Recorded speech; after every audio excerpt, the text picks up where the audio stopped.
Okay, this is my VE Commodore. I'm doing a clip about stock head units.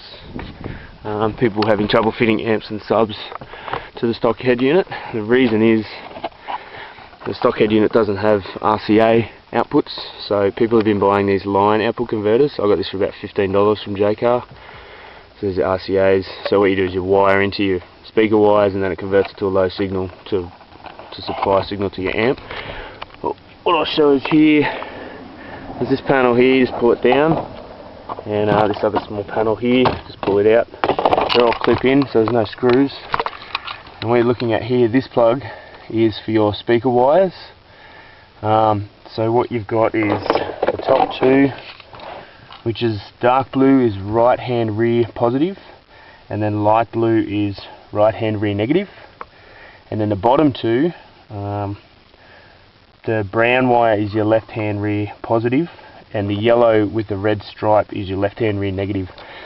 So here is, I've tapped into this blue, the brown and yellow as an accessory power to remote power the amp, so to power it up. So when you turn the key on, the amp turns on. Now I'll show you what I've done instead of using one of these, because it can make the sound pretty crappy. So I've boot mounted everything just because the battery's in the boot in the VE, which is really handy. But I bought this Pioneer amp, and a lot of amplifiers now from manufacturers coming out have a high level input on them, so you don't have to use the low level RCAs, which the head unit doesn't have. So this cost me, I got this for $112 from JB Hi-Fi. It's an 820 watt Pioneer amp, and that's sub and box 1200 watt 12 inch cost me $96. So you're not going to get a cheaper stereo for this, I think. So I also bought all the wiring from JCar. Just put a little installation kit together because we don't need the RCAs. All the wiring, fuses and terminals cost me about $60, so we're like just over $300 for the whole install, which is pretty good. So under here you can see I bought some trailer wire from JCar. It's 5-core trailer wiring, so we've got 4 wires for the 4 speakers and 1 wire for the remote power. So like I said, I've hooked into the left and right rear and 1 wire to power it up. And I've just fed it all the way through under the dash. It's all along here and down this panel and under this trim here, but I just pulled this door seal up and you can feed it through, so you don't have to actually pull these panels off. Through here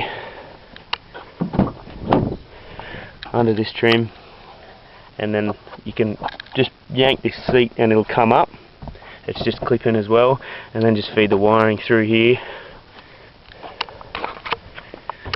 and pull it up through.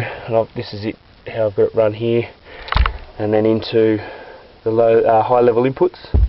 So that's high level left and right, and then just split this one off over this side to my remote power up, and then I've got positive through a fuse down to the battery here, and I've just run the earth up here straight to the battery negative as well, because it's less than a metre, so it's really easy to fit. And then your speaker wires, I've just run them down to the sub. So that's my install. It's pretty tidy. The amp stays pretty cool because it's out of the sun, and if it does get hot, the window demisters are actually just there. So if you put the aircon on, it actually helps cool the head unit, believe it or not. So yeah, I hope this helps you guys. I had a bit of trouble with the wiring to begin with, but I think buying the right amplifier that's made for the stock head units like this one is the way to go, rather than use those line output converters. Okay.